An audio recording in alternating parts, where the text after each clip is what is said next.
welcome to the show, Atlantic City Comedy Club studio audience. As the man said, I will be your host this evening. I am POPPA RUS GUTIN, a Jew. Thank you, you're welcome, or I apologize, sir. I know my people and our space laser are not popular with everybody, and quite frankly, I get it, but I want to get off on the right foot with everybody, so I just want to say up front, I apologize on behalf of my people. Give it up for this Jew, Atlantic City. Come on now. Not that Jew, sir. Just this one. Baby steps to the top, baby. Okay? Now listen, studio audience. As your host and warm-up act this evening, I am also going to coach you guys up to be the most amazing audience for comedy. The most amazing studio audience in the world. And I'm going to milk you guys for several sets of cheap applause here at the top of the show here tonight to keep the positive energy going, okay, miss? As a comedian, I'm going to give you information or tidbits about my life and then get or even demand the cheap applause. That's how this comedy thing works for you beautiful motherfuckers. Are you guys ready? Come on, give me some noise now. All right, so let's try the first one, okay, sir? So just to reintroduce myself one more time, I am your host this evening. I am POPPA RUS GUTIN. I am a little Jew stoner hobbit who is very aware that I look exactly like Latino Jimmy Neutron or Puerto Rican Zoolander with this haircut and face. Thank you, I'm aware of this. Laughing a little too hard, sir. Very hurtful, okay? But here's where the cheap applause come in, though, everybody, because even though I'm a Jewish, me and my beautiful Guinea Catholic Italian wife have two little beautiful pizza bagel little kids. Rocco Giovanni, our 9-year-old kindergartner, and Sophia Beatrice, our 5-year-old kindergartner. This is where you give it up for me, studio audience. And my jump, sir, thank you. My jump and I did it, sir, it's true. I got my wife pregnant on accident twice, sir, lickety split, no problem. I'm extremely potent. You know what I'm talking about, player. I can tell by looking at you. Game recognized, game, etc. And you too, Pappy, I can tell. You still got a few good swimmers in there, Pappy. You're gonna put the spurs to Mammy tonight. Give it up for Pappy and his back pocket.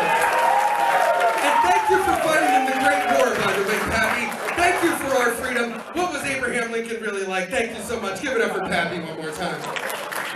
But listen, studio audience, the real reason I am so glad to be fully vaccinated and finally allowed out of the house again after the pandemic and to talk to all of you beautiful grown people here tonight, sir, is not to tell you jokes about my son. As it turns out, my son is actually pretty friendly and easygoing and delightful. He doesn't give me a lot to work with as a comedian, to be honest. He's not pulling his weight in the household. He needs to get a fucking job, okay, all right? He's 9 years old, sir. In some other countries, he would already be the assistant manager of that sweatshop by now. He needs to step his game up, okay? But the real reason, ladies, I am so glad to be talking to all you grown people here tonight is to tell you about my daughter.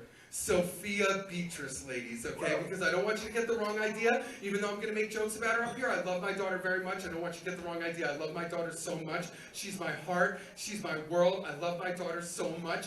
I'm just not sure that I miss her when I'm outside of the house, you understand, okay? But I love my daughter very much, other ladies. I don't want you to get the wrong idea, okay? Because I can prove it, okay? Because I'm going to get a big awe out of everybody in the studio audience when I say this next part about my daughter, like it's an episode of Full House in here, okay, all right? Because this is true, everybody. If I were to describe to you the way that my daughter looks to look at her, she looks like an American Girl doll or a Pixar character come to life. She is so adorable. Oh, come on, everybody. Oh. But, sir, if I were to describe my daughter's personality to you, it would be that of a lady wrestler in 1987 of the Women Wrestlers of Glow, or the enforcer on a ladies roller derby team somewhere in Pennsylvania or up at Poughkeepsie on a white trash Saturday night, okay, sir? Because my daughter has the personality of a fucking chainsaw, okay, sir? That's what I'm trying to tell you, everybody. She's a little tyrant, a little 5-year-old tyrant. Kim Jong-Sophion, that's what we call her around the house when we think she can't hear us because we're scared of her, okay, sir? So Vladimir Putin, that's what we call this tiny dictator around the house, okay? And I'm not exaggerating, everybody, because my daughter is very particular. She's very temperamental, everybody. So this is true about my daughter, okay? When my daughter gets home in the afternoon, if my daughter does not like what programs I am offering her to watch on the Netflix, or what snacks I am offering her to eat after the kindergarten or the summer camp. This is true. My daughter will walk over to whatever table or surface nearby is covered in items, walk over to it, wind up and say, not this, and clears the fucking table. Not this. She even does the sliding double-handed table clear, sir. Fucking goldfish and danimals everywhere. It's like shrapnel in a fucking war movie, okay, sir? I turn into Gerard Butler in all of his disaster movies. I'm like, run for your lives. She's on the loose. There's no telling what she's capable of. Take cover. She's a fucking table clearer, Pappy. She's a fucking table clearer. I couldn't believe it the first time. I couldn't believe it the 16th time, okay? Now, the first thing I had to do, everybody, obviously, as a responsible father, who also happens to be a comedian in this situation, of course, sir, is try not to laugh, because it is hysterical and delightful, especially if she's dressed as Elsa or Anna from Frozen 2. It adds a whole level of terror and hysterics to it, okay, sir? I don't know if you've ever seen anybody actually clear a surface in a fit of rage right in front of you with your waking eyes in real life, but it's hysterical and delightful. And side note, sir, you and I would never taste such freedom as adults, right? We would be arrested or divorced for that behavior. Not Sophia. She just goes about her day eating more goldfish and animals that I gotta get for her. Too fucking sweet, because I'm terrified of this tiny princess. Okay, everybody?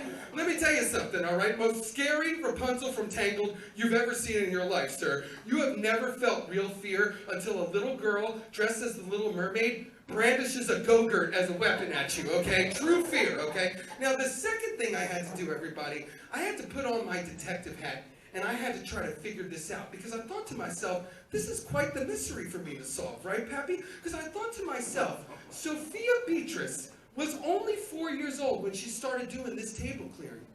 Where could she have possibly learned this table clearing move so early in life? Right, sir? Right, miss? What kind of sick fuck child program are we showing my kids on the Disney Junior, the Netflix, or the PBS Kids where the lead characters are just clearing shit off of tables, okay? Well, I will tell you other, sir. As a Jew, with my intellect, I'm a pretty good Jew as far as Jews go, okay? I'm not a doctor Jew, I'm not a math Jew, but I decided to do all the research on the programming we've been showing my children. I did all my Jew diligence, if you will, for any of you taxpayers out there. There's one or two. Oh, look, an actuary, okay? And I did all the research on the programming we show my children, sir. And you know what I discovered?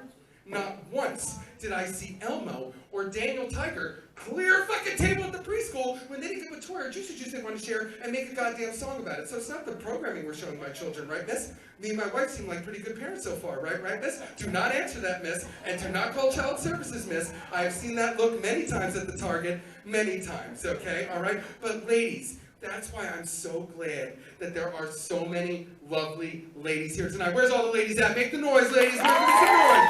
Single ladies, married ladies, divorced ladies, love all the ladies, okay? Because ladies, Sherlock Russ has put together the clues, and I have solved the mystery where Sophia is getting this table clearing behavior from, okay, ladies? Because do you know what show my daughter watches with my wife almost every other day on demand?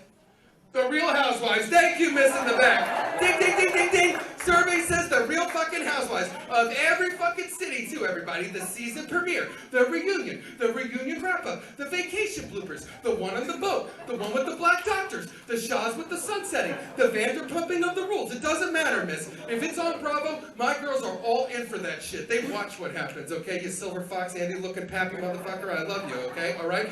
And you know, male or female, if you've ever seen one episode of any season of any Real Housewives, you would know that the table clear is all of those ladies' go-to moves, right, ladies? It's like a finishing move in Mortal Kombat. They all have one, right? And they still do it nowadays on the newer seasons. But we're here in New Jersey. I remember the original, the OG, Teresa Giudice from the New Jersey one. I remember her going off and being like, I can't believe you didn't invite me to your bachelorette party for your third marriage in Turks and Caicos. Not this! And she does like the Philly special, double reverse, double helix, fucking table clear kick flip, Giudice smash! Giudice angry, right? So I was so excited, everybody. Ladies, in the moment when I solved this mystery and I figured this all out, okay, sir? Because Sophia cleared a table for the third time in the same week, and all of a sudden, it all came together for me, and I figured it out, and I turned to my wife and I said, oh my God, it's you! You did this! You're the bad influence! Oh my God, something's finally fucking your fault! Yes! You and those housewives are turning our daughter into a fancy piece of shit! Oh my God, this is the greatest day of my life since the Eagles won the fucking Super Bowl! I was so fucking excited! Sweet fucking vindication! It wasn't me Thank you, Giants fans. Fuck you. Shaq. Okay? All right. Now, the point of the story is two things, okay? One, mamas, do not let your daughters grow up to be real housewives. Right, Pappy? That's a country song I should be commissioning. Call Toby Keith, you're white. I assume you all know each other, okay? All right? But two, the second point of this story is, ladies, is how fucking stupid I am. And how sad it is that it took me so long to put this mystery together, okay, everybody? Because I should have been able to read the signs earlier. I should have been able to see the clues, sir, right? I should not have been like Tom Hanks in the Da Vinci Code, weaving the international intrigue together. I should have been able to read the signs and read the clues, everybody, because true story, my daughter's third and fourth words were Botox and vaginal rejuvenation.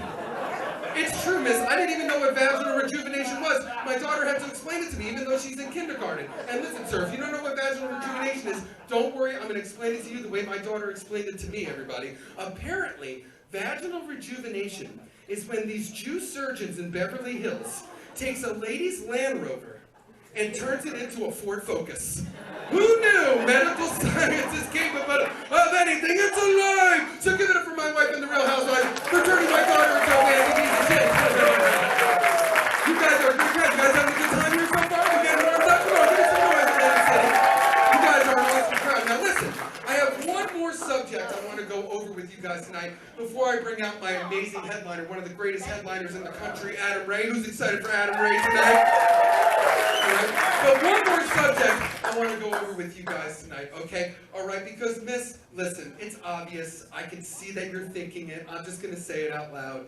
I know to look at me, I look 27, okay? But believe it or not, miss, I am actually 42 years old. I know I look fucking amazing for my age. I can see the gears in your head turning right now. You're like, oh my God, what's his skincare regimen? Is it intermittent fasting? What's his goddamn secret? This guy looks amazing for 42. And I agree, miss. Let's agree to agree. I look fucking amazing. Give it up for me, Atlantic City. The ageless wonder, they call me. Benjamin Buttonberg is what they call me in synagogue, okay? All right? But that means, ladies and gentlemen, because I am 42 years old, that means that I grew up in the 80s and the 90s, before the internets and the social medias. Give it up if you grew up in the 80s and 90s and before the social media. All right, okay, good. Welcome to AARP night at the VFW, you elderly bastards. We're in this together, okay? Early bird special, all right, okay? And that means that I'm not always hip and aware of modern technology and social media, sir, and social media culture. To be honest, Pappy, one of the only ways I even know about social media culture and phrases is from being a comedian and hearing these young whippersnapper millennial comedians joke about it all the time, okay? And that also means during the pandemic, at my age, like a lot of people my age, I had to get very comfortable quickly with modern technology and modern social medias, miss, okay? I had to do the Zooming with the homeschooling for my kids, and then the company that I work for here, they're like, Russell, comedy shut down. You need to start a podcast. And I was like, what? Shit, no, why me? I don't even know how to subscribe to one. I won't even be able to follow myself. But I made the podcast, sir. The production value was low, the host was very high, and I got through it, okay? All right, okay? But that also still means that really the only way I knew about social media culture and phrases was from the younger comedians, okay? So even before the pandemic, everybody, I was aware of a cultural phenomenon on the social medias called sliding into your DMs. Clap your hands if you know what sliding into the DMs means. Okay, you're nasty, you's all nasty, okay? All right? Now listen, Pappy, if you don't know what sliding into the DMs means, don't worry. I'm going to explain it to you in a second. I got you, brother, okay? But for all you nasty people that do know what sliding into the DMs is, okay, I'm going to get some cheap applause because I have a very special announcement. Because I found out during the pandemic that guys were consistently sliding in to my wife's DMs. Give it up for me, Atlantic City. I know, sir. I was like, oh yeah, Russ.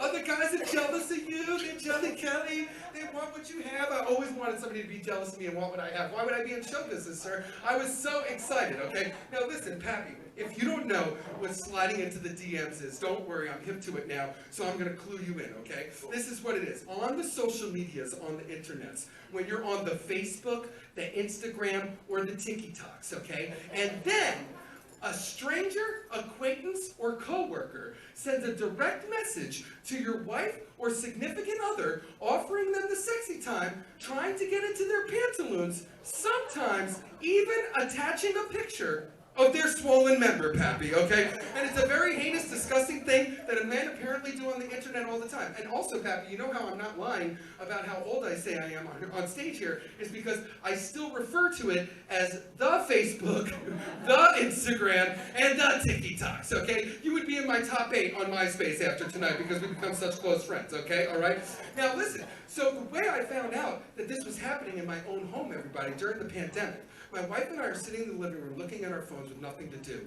And all of a sudden, miss, my wife looks up from her phone, all annoyed and disgusted, and she's like, "Ew, Daniel Cohen from high school. Way to slide into my DMs during a pandemic. Real classy."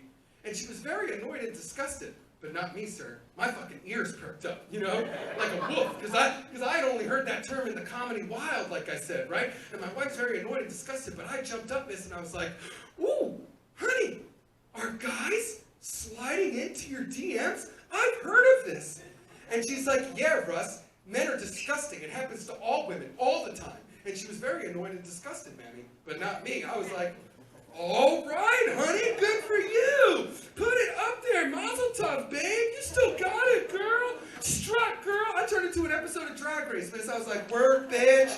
Work, work, work." I turned British, sir. I was like, "You looking right spry, love. You looking right fit, miss, diddly-do." I started watching Ted Lasso.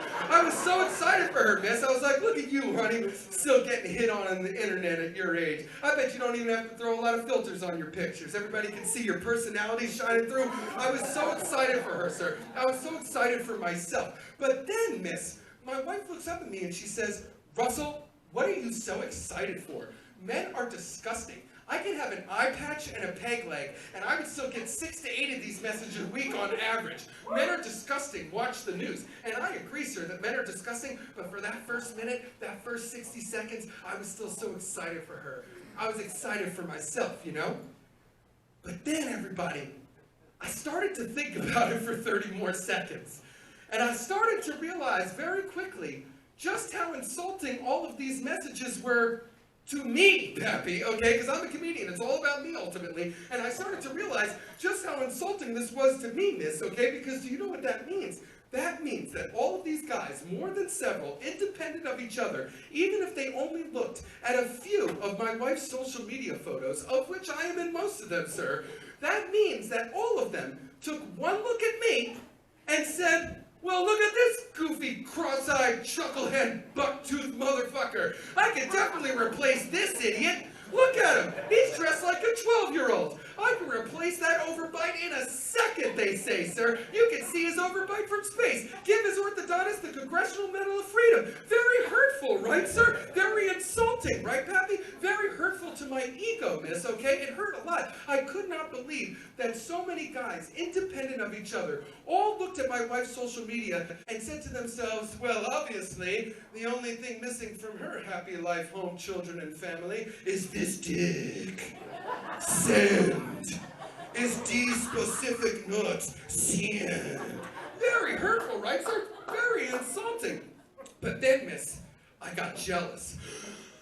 But not jealous the way that you think, okay? Because I don't want you to get the wrong idea. I would never be suspicious or jealous or think that my wife would ever accept one of these digital dick offers that would ultimately uproot our family, okay? Because here's something you guys need to know about me and my wife as people. As people, me and my wife are 100% opposed to ever being inconvenienced in any way, shape, or form. We don't like to be inconvenienced. So I turned to my wife, sir, and I said, "Honey, can you imagine if one of these dick offers actually worked out and you had to uproot our family in a pandemic? How inconvenient, right, miss? You would have to change a bunch of your passwords. You would have to change your cable bill. You would have to change your address, sir. Have you seen the goddamn lines at the fucking DMV since the pandemic? Nobody needs that shit in their life. What a mishigots, right, other Jews out there?" And Pappy, if you don't know what mishigots means, that's Jewish for clusterfuck. What an inconvenience mishigots clusterfuck that would be, okay, miss? This is how much we don't like to be inconvenienced. My wife never even changed her last name after we got married. We were like, "Nope, too much paperwork, inconvenient, fuck it, not doing it."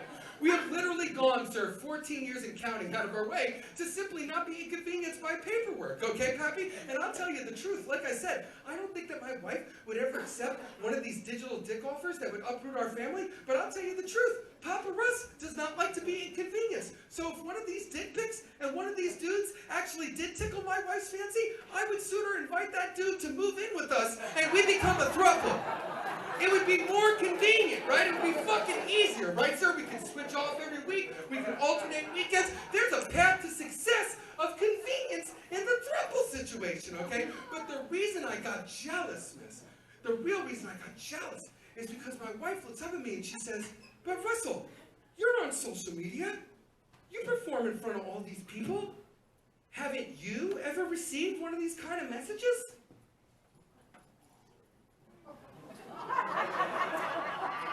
And I turned to my wife and I said, "Well, no, honey, I haven't. Apparently, no ladies have even accidentally walked past my DMs, let alone tried to slide it into them. The JJ first, sir. Nary a nipple. Nary a nipple, okay, miss? So like I said, the reason I was jealous is not that I would ever participate in such a heinous act and such a scandalous offer from someone, but you know what? It would still be nice to be asked. Right, sir? It's like we say in show business. It's an honor just to be nominated, right? You know Meryl Streep's going to win the Golden Globe, but you still want to be invited to the Golden Globes to see someone's Golden Globes. So give it up for my wife and I for sticking together, despite so much sliding into your DMs, Pappy. My DMs, ghost town. Boarded up storefront after a hurricane. My wife's DMs, miss, field of dicks, Kevin Costner. As far as the eye can see, a plethora of penises, a poo-poo platter of wangs, a smorgasbord of schlongs, long ones, tall ones, short ones, fat ones, one fish, two fish, white dick, black dick, so many fucking dicks.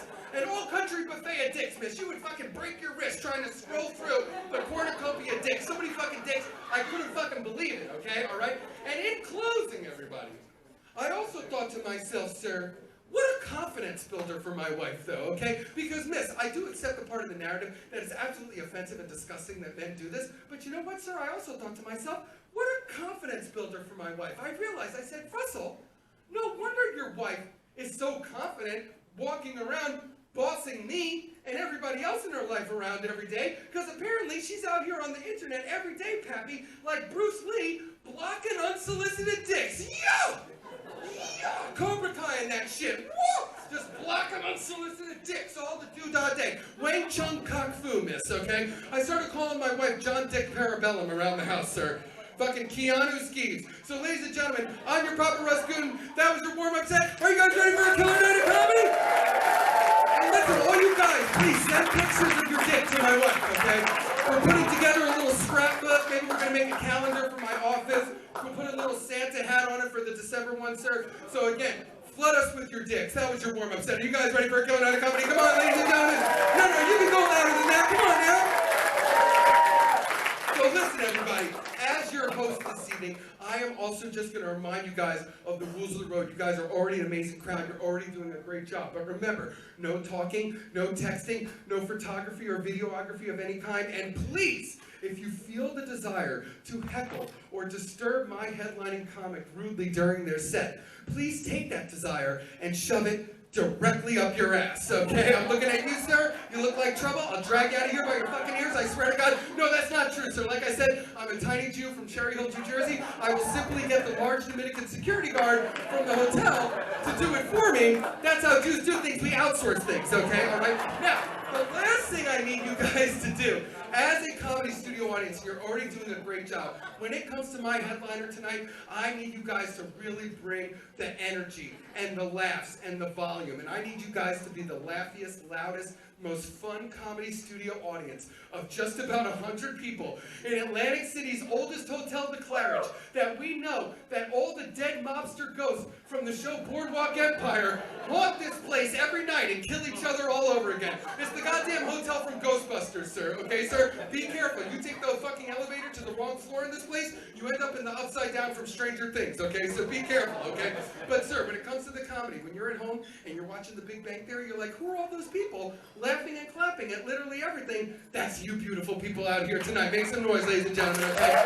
So what I'd like to do is, get one little practice run in before we really go crazy for my headliner. So on the count of three, I want to see how you guys, I want to make sure you guys are bringing the thunder. So on the count of three, I need to hear this place loud, and on a 10, like Ben Affleck and J-Lo just started making out in front of you on the stage, okay? 1, 2, 3, let's go, Atlantic City!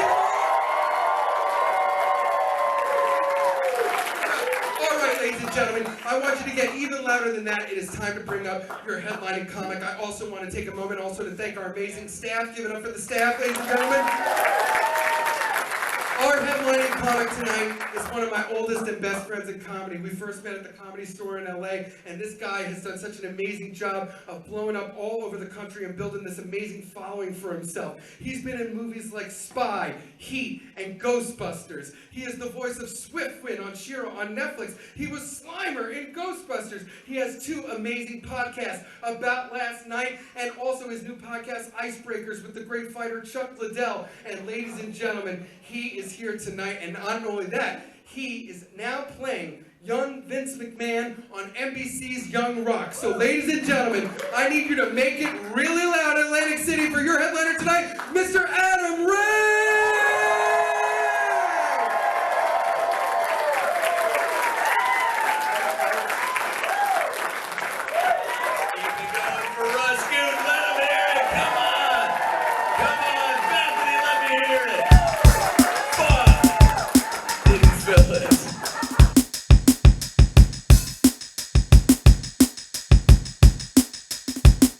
I'm over here now.